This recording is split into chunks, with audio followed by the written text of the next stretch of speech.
በስመ አብ ወወልድ ወመንፈስ ቅዱስ አሐዱ አምላክ ክርስቶስ ተንሥአ እሙታን በአብይ ኃይል ወስልጣን አሰሮ ለሰይጣን አግዓዞ ለአዳም ሰላም እምይእዜሰ ኮነ ፍስሐ ወሰላም። በመላው ዓለም የምትገኙ ኦርቶዶክሳውያንና ኦርቶዶክሳውያት እንኳን ለብርሃነ ትንሣኤው በሰላም አደረሳችሁ። አሜን። ምሕረቱን ያበዛልን በቸርነቱ ዘመናችንን የባረከልን ትላንትን ወደ ዛሬ ያሻገረን ቅዱስ አምላካችን ልዑል እግዚአብሔር ስለማይነገር ስጦታው ስሙ ለዘላለም የተመሰገነ ይሁን። እንደተናገረ ተነስቷል። እግዚአብሔርን በማስቀደም በዚህ ኃይለ ቃል ጥቂት ደቂቃዎችን የእግዚአብሔርን ቃል እንማራለን። አምላካችን ቅዱስ እግዚአብሔር በቀደመው ዘመን በነቢያት ደግሞም በሐዋርያት በሊቃውንት በጳጳሳት በሊቃነ ጳጳሳት በመምህራን በወንጌላውያን በዜማና በቃል ሁሉ ለዓለም ብርሃን ይሆን ዘንድ ወንጌልን የተናገረ እግዚአብሔር ዛሬም በእኔ በአገልጋዩ በልጁ ይናገር ዘንድ መልካም ፈቃዱ ይሁን። እግዚአብሔር ከሁላችን ጋር ይሁን። እንደተናገረ ተነስተዋል። ይህንን ቃል በማቴዎስ ወንጌል ምዕራፍ 28 ከቁጥር 6 ላይ እናገኘዋለን። ይህንን ቃል የተናገረው የእግዚአብሔር መልአክ ነው። የዚህ ትምህርት መሰረታዊ ዓላማ ጌታችን መድኃኒታችን ኢየሱስ ክርስቶስ አስቀድሞ ትንቢት የተናገረውን በነቢያት በአፈ ነቢያት የተናገረውን ትንቢት የፈጸመ አምላክ መሆኑን መነሳቱን ለዓለም ሁሉ መግለጥ የትምህርቱ ዓላማ ነው። እግዚአብሔር ከሁላችን ጋር ይሁን። እንግዲህ ይህንን ቃል የእግዚአብሔር መልአክ ተናግሮታል። የማቴዎስ ወንጌል ምዕራፍ 28 ከቁጥር 1 ጀምረን ስናነብ በሰንበትም መጨረሻ መጀመሪያው ቀን ሲነጋ መግደላዊት ማርያምና ሁለተኛይቱ ማርያም መቃብሩን ሊያዩ መጡ። እነሆ የጌታ መልአክ ከሰማይ ስለወረደ ታላቅ የምድር መናወጥ ሆነ። ቀርቦም ድንጋዩን አንከባሎ በላዩ ላይ ተቀመጠ። መልአኩም እንደ መብረቅ ልብሱ እንደ በረድ ነጭ ነበረ። ጠባቂዎቹም እርሱን ከመፍራት የተነሳ ተናወጡ፣ እንደ ሞቱም ሆኑ።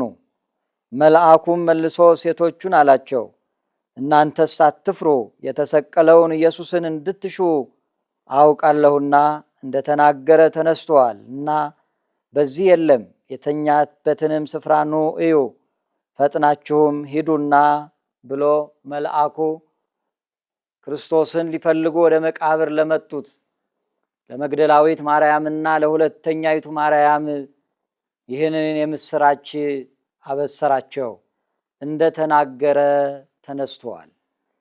እንግዲህ ሞተ ከማለት በፊት ተወለደ ማለት የታሪክ ዳራውን መሰረት አስይዞ መሄድ ግዴታ ነውና አስቀድሞ ክርስቶስ በሥጋ የተገለጠበትን ለሞት የበቃበትን ምክንያት ማንሳት ተገቢ ስለሆነ በኦሪት ዘፍጥረት ላይ እግዚአብሔር ሰውን ከምድር አፈር አበጀው፣ በአፍንጫውም የሕይወትን እስትንፋስ እፍ አለበት ተብሎ ተጽፏል። ይህንን እግዚአብሔር ከአራቱ ባህርያተ ሥጋ ከሦስቱ ባህርያተ ነፍስ ከሰባት ባህርያት የፈጠረውን ከምድር አፈር አብጅቶ በአፍንጫው እስትንፋስን ዘለዓለማዊነትን ሥላሴን መምሰልን ያደለውን የሰውን ልጅ ወደ ገነት አስገባው ይላል። ወንድና ሴት አድርጎ አዳምን ሔዋንን ባልና ሚስት ንጉሥና ንግሥት ወንድና ሴት አድርጎ በገነት ላይ የፈጠራቸውን እነርሱን በገነት ላይ ሾማቸው ይላል መጽሐፍ። እግዚአብሔር በገነት ላይ ሾመ፣ ሁሉን ፈቀደ። ነገር ግን አንዲት ዛፍ እንዳይበሉ ከገነት ዛፍ መካከል እግዚአብሔር ከለከላቸው ይላል። ይቺ ዛፍ በእግዚአብሔርና በሰው ልጆች መካከል የቃል ኪዳን ምልክት ናት። ሕግና ስርዓት ናት። እንዳትነካት፣ ከነካሃት፣ ከበላሃት፣ ከቀጠፍካት የሞትን ትሞታለህ አለ እግዚአብሔር። አዳምም ከሔዋን ጋር በዚህ ቃል ኪዳን ጸንተው ለ7 ዓመት ኖሩ። ነገር ግን ጥንተ ጠላት የሐሰት አባት ዲያብሎስ በአዳም ክብር ቀናልና በአዳምና በሔዋን ክብር ቀንቷልና በእባብ ላይ አድሮ በአካለ እባብ ተሰውሮ ወደ ገነት ከ7 ዓመት በኋላ ከ7 ዓመቱ የገነት ኑሮ በኋላ ወደ አዳምና ወደ ሔዋን ወደ ገነት መጣ በሔዋን በኩል። ስለዚህ ሔዋንን በከንቱ ውዳሴ በመጥለፍ እግዚአብሔርና ሰው ያላቸውን ቃል ኪዳን አዳምና እግዚአብሔር የነበራቸውን ቃል ኪዳን ምስጢር ከሔዋን ተረድቶ ሔዋን ምስጢር በማባከን ዲያብሎስ ክፋትን ይዞ ወደ እርሷ በመምጣት እግዚአብሔር በከለከላት ዛፍ ላይ እጇን ትዘረጋ ዘንድ አደፋፈራት። ወደ ተከለከለው ነገር እጆቿም ተዘረጉ፣ ሞትንም ቀጥፋ በላች፣ ለአዳምም አጎረሰች። ያን ጊዜ እግዚአብሔር አትንኩ ያለውን በነኩ አትብሉ ያለውን በበሉ ጊዜ ጸጋቸው ተገፈፈ፣ በገነት ዛፍ ተሸሸጉ።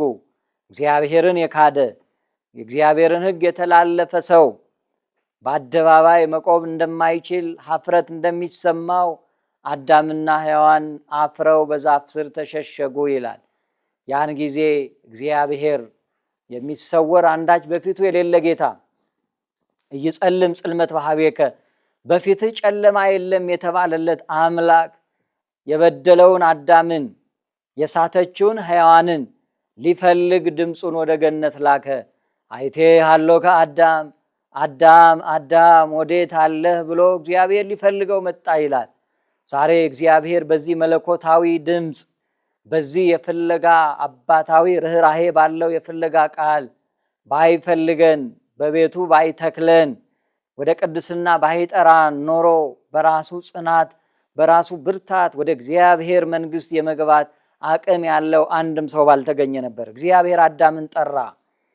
አዳም በተሸሸገበት ሆኖ በዚህ አለሁኝ ረዳት የሆነች ትሆንህ ዘንድ ብለህ የሰጠኝ ሴት አስታኛለች፣ ከሕግህ ወጥቻለሁ ብሎ ለእግዚአብሔር አመለከተ።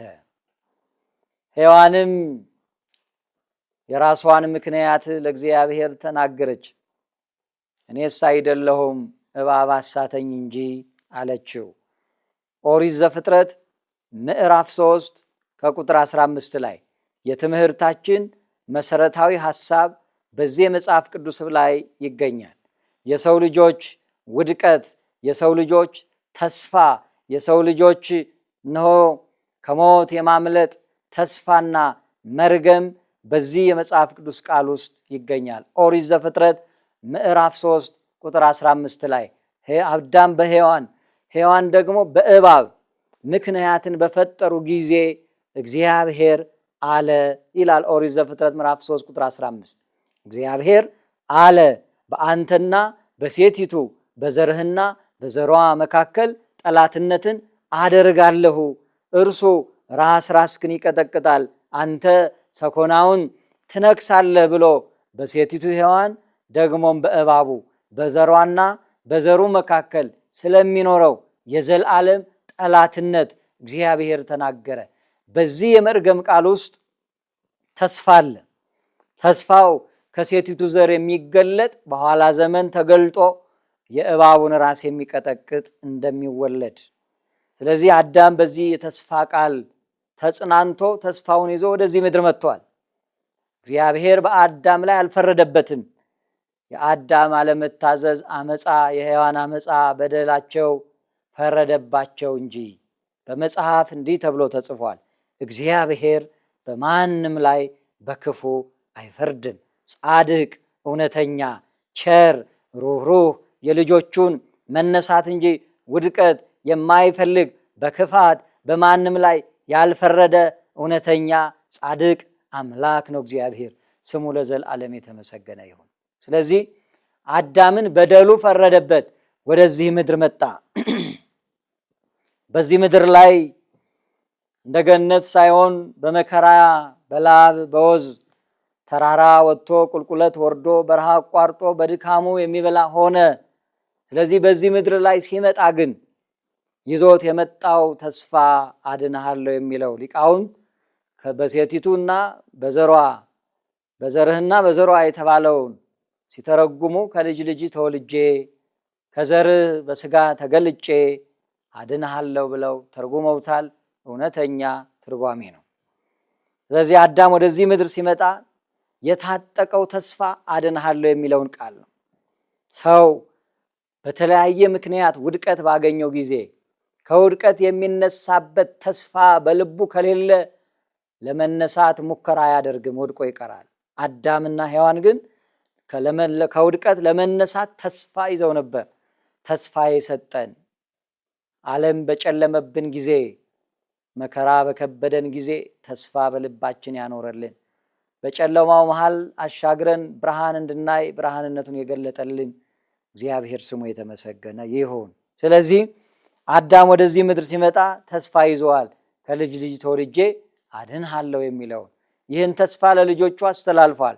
ርዕሰ አበው የተባሉት አብርሃም፣ ያዕቆብ፣ ይስሐቅ ይህን ተስፋ ተቀብለውታል።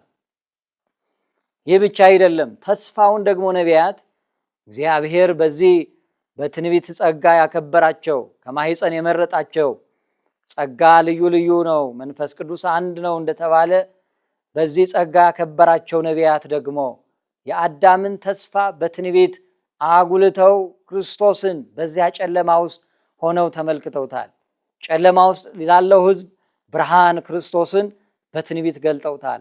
ክርስቶስ እንዴት እንደሚወለድ፣ ከማን እንደሚወለድ፣ መቼ እንደሚወለድ፣ ከተወለደ በኋላ እንደሚሰደድ፣ እንደሚሰቀል፣ ደምግባት የሌለው ሆኖ በቀራንዮ ላይ እንደሚሰቀል፣ እንደሚሞትና እንደሚነሳ፣ እንደሚያርግ፣ ዳግመኛም እንደሚመጣ ነቢያት በእግዚአብሔር መንፈስ ቅዱስ መሪነት ትንቢትን ተናግረዋል። ስለዚህ አዳም በዚያ የጨለማ ዘመን ነፍሱ ሲኦል በተጣለችበት ዘመን የሰው ልጆች ነፍስ ሁሉ በአዳም በደል ምክንያት ከእግዚአብሔር ተለይታለች። ስለዚህ የሰው ልጆች ሞት ገዛቸው ይላል መጽሐፍ። በሲኦል ተጣሉ፣ በእግረ ዲያብሎስ ተረገጡ፣ ነፍሳቸው ጨለማ ሲኦል ውስጥ ተጣለች። ከዚህ ጨለማ ሊያድን የሚችል አንድም ጠቢብ፣ አንድም ነቢይ፣ አንድም ጻድቅ አልተገኘም ይላል መጽሐፍ። ስለዚህ ነቢያት ጽድቃችን እንደ መርገም ጨርቅ ተቆጠረ እስኪሉ ድረስ ሞት በሰው ልጆች ላይ ሰለጠነ። ከአዳምና ከሔዋን ወላጅ ልጆች ከወላጆች ሀብትን ንብረትን እንደሚወርሱ የሰው ልጆች ሁሉ ከአባታችን ከአዳም ከእናታችን ከሔዋን ጥንተ አብሶ በደልን ወርሰዋልና። ስለዚህ ያ ዘመን የመከራ ዘመን ነው። ሕዝብ ዘይነብር ውስተ ጽልመት፣ ሕዝብ ሁሉ በጨለማ ውስጥ ወደቀ ይላል። ነገር ግን በልቡ ምን አለ? ተስፋ አለ፣ አድንሃለሁ የሚል ተስፋ። ስለዚህ ተስፋው በትንቢት ተገለጠ። ስለዚህ ነቢያት እጅግ ብርቶች ነበሩ። እግዚአብሔር ብርታት የሰጣቸው ነቢያት ባህር የከፈሉ፣ ሙት ያስነሱ፣ ታላላቅ ተአምራት ያደርጉ ዘንድ እግዚአብሔር በእጆቻቸው ላይ ተአምራት ያደረገላቸው ነቢያት እንኳን ጽድቃችን እንደ መርገም ጨርቅ ተቆጠረ አሉ። ወገኖቼ እንዴት አይነት አስከፊ መከራ ነው! መከራ፣ ጨለማ፣ እስራት፣ በዲያብሎስ እግር መጣል። ያ የ5500 ዘመን ዓመተ ኩነኔ ዓመተ ፍዳ ተባለ። ስለዚህ ከዚህ ፍዳ ሊያድን የሚችል ማንም አልተገኘም። ራሱን እንኳን ማዳን የሚችል ሰው ጠፋ። ስለዚህ ይህ ሁኔታ 5500 ዘመን ቀጥሏል። በዚህ ዘመን በዚህ ጨለማ መሃል ነው ነቢያት ትንቢት የተናገሩት። ስለዚህ ከነቢያት መካከል አንዱ ነቢየ እግዚአብሔር ቅዱስ ዳዊት በምድር ላይ ለሰው መከታ የሚሆን ለሰው ጋሻ የሚሆን ከሞት የሚታደግ ከዲያብሎስ እስራት ፈቶ ነፃ የሚያወጣ ሰው ባልተገኘበት ዘመን ዓይኖቹን ወደ እግዚአብሔር ቀና አደረገ። ፈኑ እዴከ እምአርያም ፈኑ ብርሃነከ ወጽድቀከ እማንቱ ይምርሃኒ፣ እውነትና ብርሃንክን ከሰማይ ላክልን፣ ጨለማ ለወረሰን ለእኛ ያንተ ብርሃን ያስፈልገናል። ክንድህን ላክልን፣ በኃጢአት ለደቀቅን በዲያብሎስ እግር ለተጣልን ለእኛ ያንተ ብርቱ ክንድ ያስፈልገናል ብሎ ነቢዩ ወደ እግዚአብሔር ጮኸ። በትንቢተ ኢሳይያስ ላይ እግዚአብሔርን ተመለከትሁ አለ ይላል። እግዚአብሔር ሰላም ወዳጣችው ዓለማችን ይመልከት። እግዚአብሔር ረፍት ወዳጣችው ኢትዮጵያ ይመልከት። እግዚአብሔር ረፍት አልባ ወደ ሆነችው ምድራችን ይመልከት። ወገኖች እግዚአብሔር ከሰማይ ወደ ምድር ተመለከትሁ አለ። የሚረዳ አልነበረም፣ የሚያግዝ አልተገኘምና ተደነቅሁ። ወደ ወደቁት ልጆቹ ሲያይ አንድም ራሱን እንኳን ማዳን የሚችል ሰው የለም። በዚህ ተደነቅሁ አለ እግዚአብሔር። እግዚአብሔር አብ ተናገረ። ስለዚህ አለ የገዛ ክንዴ መድኃኒት አመጣልኝ አለ።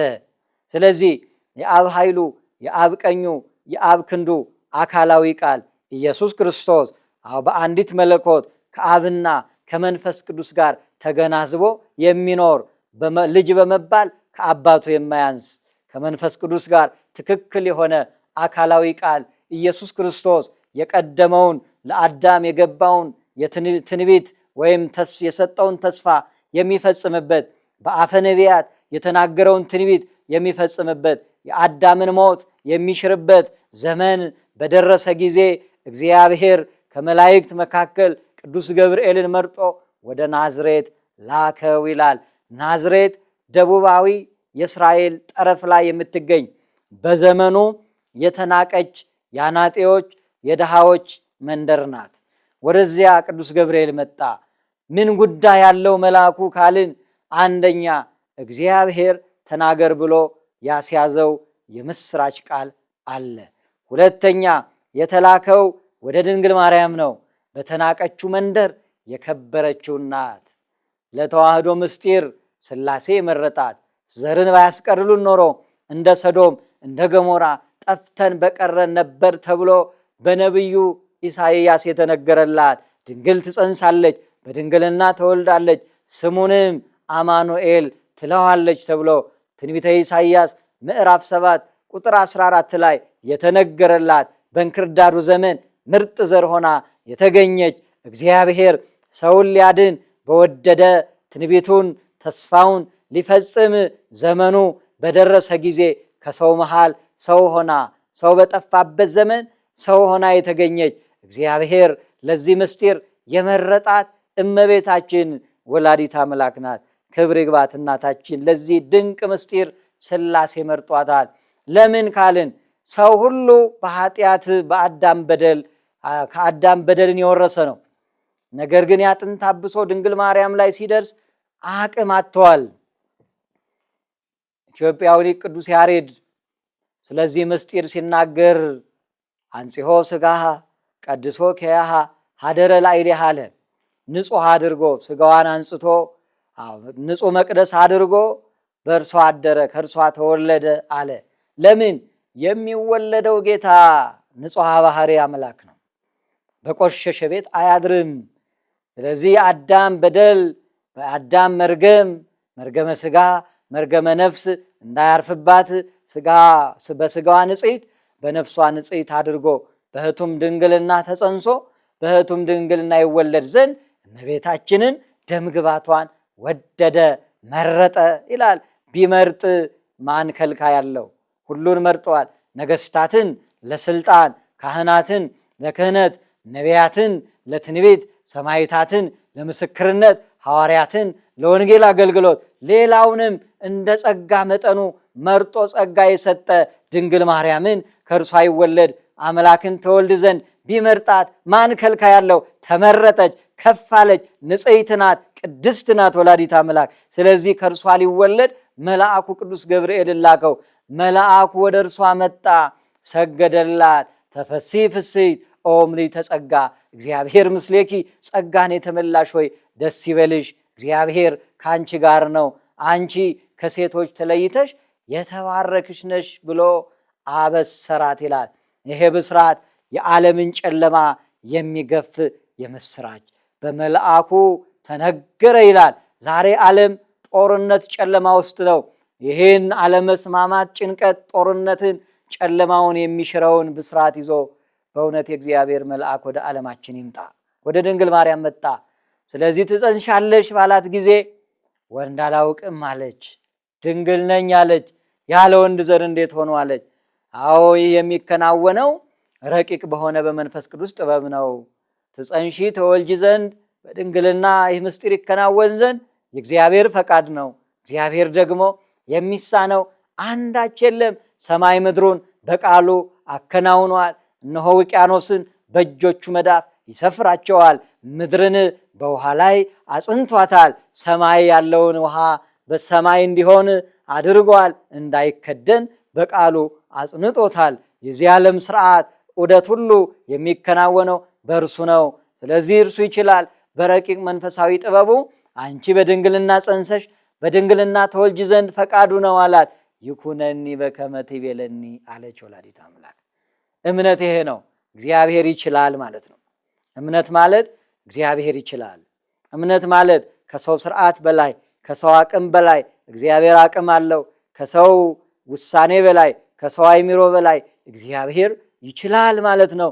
ይችላል አለች ድንግል ማርያም። እንደ ቃልህ ይሁን እግዚአብሔር ይችላል ባለች ጊዜ አካላዊ ቃል ኢየሱስ ክርስቶስ ረቂቅ በሆነ በማይመረመር መለኮታዊ ጥበቡ ከሦስቱ አካል አንዱ አካላዊ ቃል ኢየሱስ ክርስቶስ በተለይ አካሉ ማህፀኗን ሰማይ ዓለም አደረገ። ሰማይና ምድር የማይችሉት የማይወስኑት ጌታ በጠባብ ደረት በአጭር ቁመት ተወሰነ። ኪሩቤልና ሱራፌል ዙፋኑን የሚሸከሙለት ጌታ፣ በፍርሃት በረአድ የሚንቀጠቀጡለት ጌታ በድንግል ማርያም ማኅፀን አደረ። ማኅፀኗን ሰማይ አደረገ። 9 ወር ከ5 ቀን ተሸከመችው። በቤተልሔም ዋሻ በከብቶች ግርግም ተወለደ።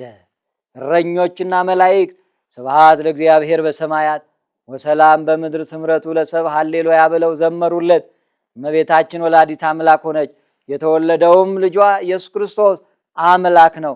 ሰው አምላክ ሆነ፣ አምላክ ሰው ሆነ፣ አማኑኤል ተባለ። በፍጹም ተዋህዶ በስጋ ተገለጠ። ሰው አምላክ ሆነ፣ አምላክ ሰው ሆነ። ስለዚህ ሰው የሆነው አምላክ ኢየሱስ ክርስቶስ በቤተልሔም ዋሻ ተወለደ። ሄሮድስ አሳደደው። በግብፅ 3 ዓመት ተንከራተተ። ስለዚህ ይሄ ጌታ ወደ ኢየሩሳሌም ተመለሰ። በ30 ዘመኑ ተጠመቀ። ከተጠመቀ በኋላ በእስራኤልና በአውራጃዋ ሁሉ እየተዘዋወረ 12ቱን ሐዋርያት መርጦ ከተለያየ ዓለም ቀራጮቹን እነ ማቴዎስን፣ አሳጥማጆቹን እነ እንድርያስ እነ ቅዱስ ጴጥሮስን ሌሎቹን መርጦ አስከትሎ በእስራኤል በአውራጃዋ ሁሉ እየዞረ ወንጌል ሰበከ። በተለይ ያ ዘመን እስራኤላውያን በሮማውያን ቅኝ ግዛት የወደቁበት፣ በሀገራቸው ላይ እንደ ባሪያ የተቆጠሩበት፣ ሕዝቡ ተስፋ የቆረጠበት፣ ረበናት አይሁድ እነሆ በምኩራብ ያሉ አገልጋዮች ሁሉ ስለ መንጋው የማይጨነቁ ሆነው ሕዝቡ በመከራ ተቀበዝባዥ በሆነበት ዘመን እውነተኛው የነፍሳችን እረኛ መድኃኔ ዓለም በኢየሩሳሌም ተገለጠ። ስለዚህ የታመሙት ሁሉ በመንደር ተስፋ የቆረጡትን እስኪመጡ አልጠበቀም። በመንደራቸው እያለፈ ፈወሳቸው። አንገት የደፉ ጓዳ የቆለፉ ሞት የሚጠባበቁትን ቁልፋቸውን እየፈታ በራቸውን እየከፈተ እያስከተላቸው በአደባባይ በጤና ቆሙ። አይነ ስውራን በብርሃን ተመላለሱ። ሰው ያገለላቸው በደላቸው በሰው ፊት የተገለጠ ሁሉ ከእርሱ ጋር መዋል እድል አገኙ። ብዙ ሕዝብ ተስፋ አድርጎ ተከተለው። አይሁድ ግን በቅናት በክርስቶስ ላይ ተነሳሱ። ስለሚፈወሰው ሰው ሳይሆን ስለ ፈውስ ቀን ስለ ሰንበት አጉረመረሙ፣ ቀንተውበታልና። ስለዚህ ኢየሱስ ክርስቶስ አስቀድሞ ስለ ልደቱ፣ ስለ ማስተማሩ ዘመን፣ ስለ ፈዋሽነቱ፣ ስለ ሞቱ፣ ስለ ትንሣኤው፣ ስለ እርገቱና ስለ ዳግም ምጽአቱ ትንቢት አናግሯል። እርሱ የመጣው ለአዳም የገባውን ቃል ሊፈጽም፣ ትንቢተ ነቢያትን ሊፈጽም፣ ተስፋ አዳምን ሊፈጽም ነው። እነርሱ ግን ባልገባቸው መጠን ክርስቶስን ለማሳደድ ቤተ አይሁድ በአምላካቸው ላይ ተነሳሱ። ስለዚህ 3 ዓመት ከ3 ወር ካስተማረ በኋላ ሐሙስ ምሽት ጀምሮ በይሁዳ አሳልፎ ሰጭነት በ30 ብር ይሁዳ መልአኩን ምልክት መሳምን ምልክት አድርጎ አሳልፎ በመስጠት ይሁዳ አሳልፎ ሲሰጣቸው ሐሙስ ምሽት ጀምሮ እስከ ጠዋት ሌሊቱን ካህና ወደ ቀያፋ እያመላለሱ ሲያንገላቱ ሲገርፉት አድረው ጠዋት በጲላጦስ አደባባይ አቁመው ስቀልልን ብለው በጲላጦስ ፊት ቤተ አይሁድ ጮኹ። የሆሳዕና ዕለቱ ዝማሬ ያንደበታቸው ጣዕም ተለወጠ። ጲላጦስ ቢመረምረው በደል አላገኘበትም። ከዚህ ሰው ደም ንጹሕ ነኝ እንደ ሕጋችሁ ብሎ ሰጣቸው። ስለዚህ ክርስቶስን በዕለተ ዓርብ እልፍ ጅራፍ ገርፈው በቀራንዮ አደባባይ እግዚአብሔርሰ ንጉሥ ውእቱም ቅድመ ዓለም ወገብረ መድኃኒተ በማእከለ ምድር ብሎ ቅዱስ ዳዊት በመዝሙር 73 ላይ እንደተናገረ የዓለምን ንጉሥ መድኃኔ ዓለምን በወንበዴዎች መካከል እልፍ ጅራፍ ገርፈው በቀራንዮ አደባባይ ራስ ቅል በተባለ ስፍራ በወንበዴዎች መካከል ሰቀሉት። ለዚህ ነው አስቀድሞ ነቢዩ በትንቢተ ኢሳይያስ ምዕራፍ 53 ላይ እርሱ ስለ መተላለፋችን ቆሰለ፣ ስለ በደላችን ደቀቀ፣ በእርሱ ቁስል እኛ ተፈወስን አለ። ስለዚህ ለእኛ ሊቆስል ሊደማ ሊገረፍ የመጣው ጌታ እነርሱ በክፋት እርሱ በዓላማ በቀራንዮ ላይ ሰቀሉት። እጆቹ ተቸነከሩ፣ እግሮቹም ደግሞ ለቤዛ ለካሳ ተቸነከሩ። የሕያዋንን አመፃ ቤዛ ሊከፍል ዋጋ ሊከፍል ለሁላችን ቀራንዮ ላይ ተሰቀለ። 13ቱን ሕማማት ተቀበለ።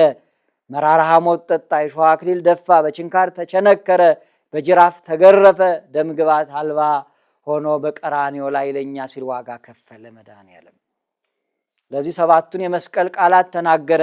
የመጨረሻው የመስቀሉ ቃል ወይቤ ተፈጸመ ኩሉም ፈጸምኩ አለ። ትንቢተ ነቢያትን ተስፋ አዳምን የመጣሁበትን ፈጸምኩ ብሎ ነፍሱን በሰጠ ጊዜ እነሆ በፈቃዱ ነፍሱን ሰጠ። ዲያብሎስን አሰረ። የታሰሩ ልጆቹን እነሆ በሞቱ ፈታ።